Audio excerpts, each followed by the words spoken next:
Are there long-term disability policies or plans that are not governed by ERISA? That's a great question. We have to first start out by talking about what ERISA is, and then I'll answer this question. ERISA is known as the Employee Retirement Income Security Act. It's a federal law that was passed by Congress in the 70s in response to the Jimmy Hoffa pension scandals.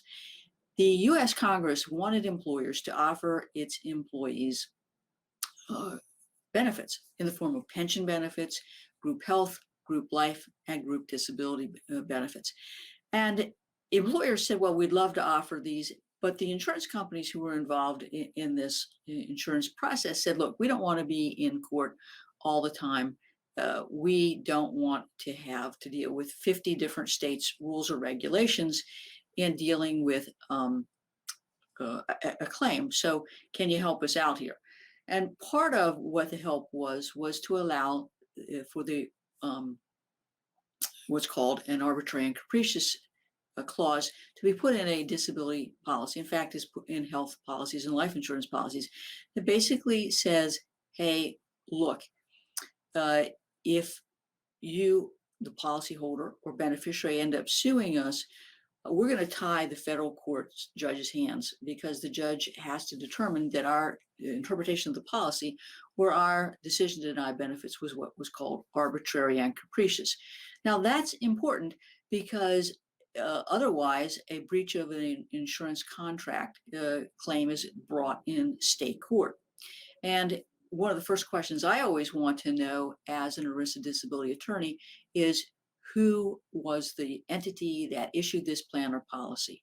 Under the ERISA statute, there are two exclusions, and these are very important exclusions. If you have a policy or plan that is being provided to you through a municipality or a governmental agency, such as the state of Florida, Pinellas County, the city of St. Petersburg, any of those policies are going to be state law claims. Now, they're going to read like an ERISA disability policy, and sometimes they actually try to fool you into thinking it's an ERISA plan, when in fact it's not, because that's one of the exceptions to the ERISA statute. And that's important because we want to bring a state law claim of action in a denied claim, arguing that there's been a breach of contract. Why is that important? Well, because if it's a state law claim, we can file a claim that asks for not only your benefits, but damages in the form of interest, costs, attorney's fees. We can even argue that they have engaged in bad faith. So we want to get what's called compensatory damages. You can't get those in an ERISA disability claim because they're prohibited by the statute. Now, there is another exception, and that is a church plan.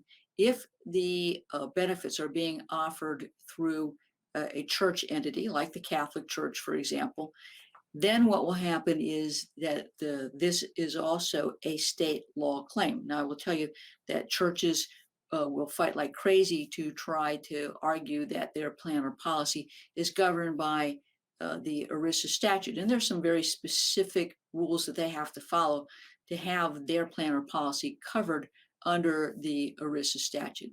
So in summary, the two exceptions to ERISA are going to be a disability insurance policy or plans that are offered by governmental agencies and also by churches. So if you have any questions about whether or not your plan or policy is governed by the ERISA statute, call me at 727-894-3188 for a complimentary consultation. Now, I warn you, I'm going to need a copy of that summary plan description and a copy of the plan or policy, which you can get from your employer.